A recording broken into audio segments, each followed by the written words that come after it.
Москвадагы мекендеш кирди чыкты көйгөйү кыйнап, ишеничтүү айдоочу табуу кыйын болуп жатса, жыргалга чалыңыз.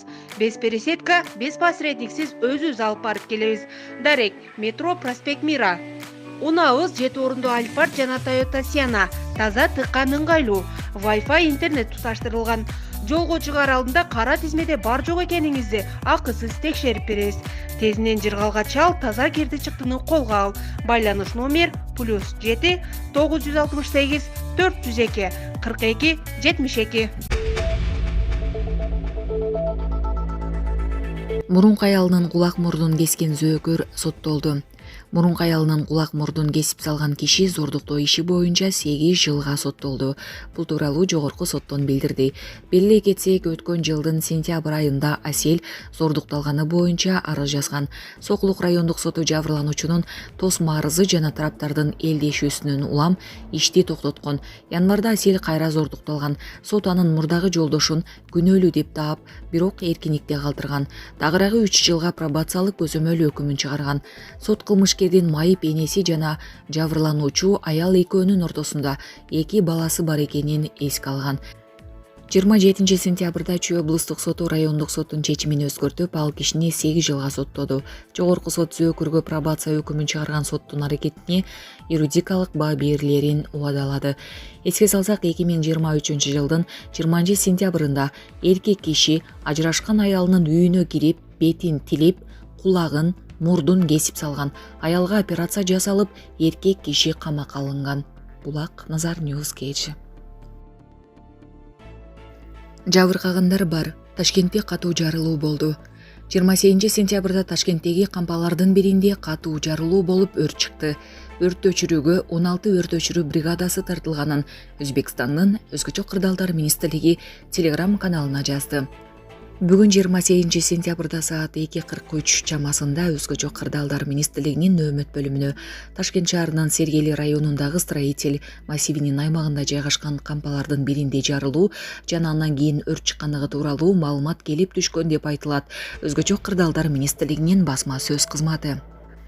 Өзбекстандын саламаттыкты сактоо министрлиги жардыруудан жабыркагандар бар экенин, алар республикалык медициналык тез жардам көрсөтүү Илими борборуна жана Ташкент облусундагы филиалына жаткырылганын билдирди. Алардын арасында оор жаракат алгандар жок. Учурда дарыгерлер бардык керектүү медициналык жардамдарды көрсөтүп жатышат. Учурда жабыркагандардын так саны айтыла элек. Саат 5:02 өрт өчүрүүчүлөр өрттү чектөөгө алып, өчүрүү иштери уланууда деп айтылат маалыматта. Өз кезегинде Өзбекстандын ички иштер министрлиги өзүнүн Telegram каналында өрт Ташкенттеги Сергели районундагы Интерлогистик жоопкерчилиги чектелген компаниясына таандык кампада чагылган түшкөндүгүнө байланыштуу болгонун билдирди. Булак Супер кежи. Садыр Жапаров иш сапары менен Германияга учуп кетти. Делегациянын курамы. Бүгүн 28 сентябрда президент Садыр Жапаров Германиянын федералдык канцлери Олаф Шольцтун чакыруусу менен 29 сентябрда өтө турган Германия Борбордук Азия саммитине катышуу үчүн иш сапары менен Берлин шаарына учуп кетти. Бул тууралуу мамлекет башчынын маалымат кызматынан билдиришти. Кабарлангандай, мамлекет башчысынын иш сапарынын алкагында Олаф Шольц менен эки тараптуу сүйлөшүүлөр Германиянын президенти Франк-Вальтер Штайнмайер менен Борбордук Азия мамлекет башчыларынын биргелешкен жолугушуусуна катышуу, Германиянын экономикасынын чыгыш комитети Герман ишкерлер ассоциациясынын мүчөлөрү менен жолугушуусу да пландаштырылган. Кыргыз Республикасынын расмий делегациясынын курамында Биринчи айым Айгүл Жапарова, Тышкы иштер министри Жээнбек Кулубаев, президенти администрациясынын тышкы саясат бөлүмүнүн башчысы Муратбек Азымбакиев, президентке караштуу инвестициялар боюнча улуттук агенттиктин директору Талантбек Иманов, экономика жана коммерция министринин орун басары Канат Абдырахманов. Булак Супер кежи. Таксинин ичинен 26 жаштагы айдоочу менен 23 жаштагы кыздын жансыз денеси табылды. Москванын чыгышында токтоп турган таксиден зордук зомбулук менен өлүмдүн тышкы белгилери жок эркек менен аялдын сөөгү табылды.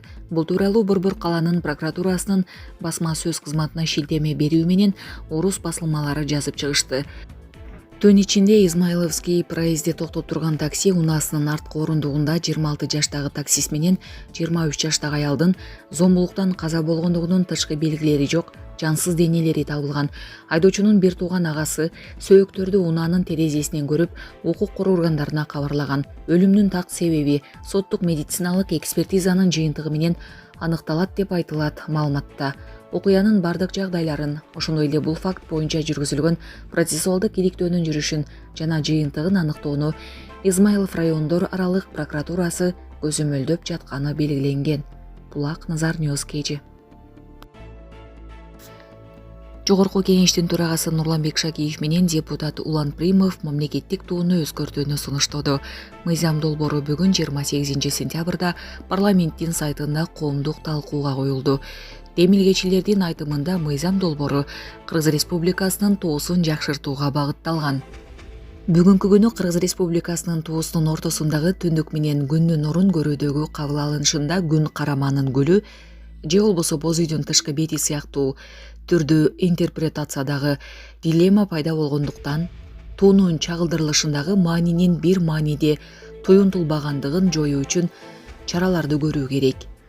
Ушуга байланыштуу Кыргыз Республикасынын туусундагы күн нурунун толкунсымал формасын күндөн төс чагылдырган нурларынын формасына өзгөртүү сунушталат деп жазылат анда.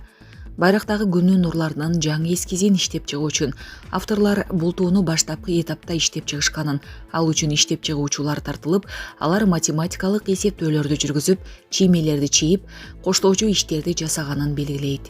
Булак Супер KG.